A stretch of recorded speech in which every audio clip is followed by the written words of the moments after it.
At dahil may binigay sa atin na kamoting kahoy, ay ating gagawin itong pangmeryenda habang wala tayong ginagawa at nagbabantay tayo ng bata. So, ayan.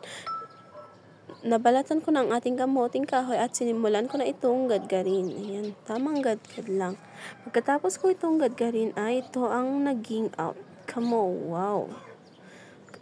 At pagkatapos nito ay nilagyan ko na ng kokomama o gata para mas maging malasa at malinamnam ang ating kamoting kahoy. Ayan. Pagkatapos nun ay nilagyan ko ng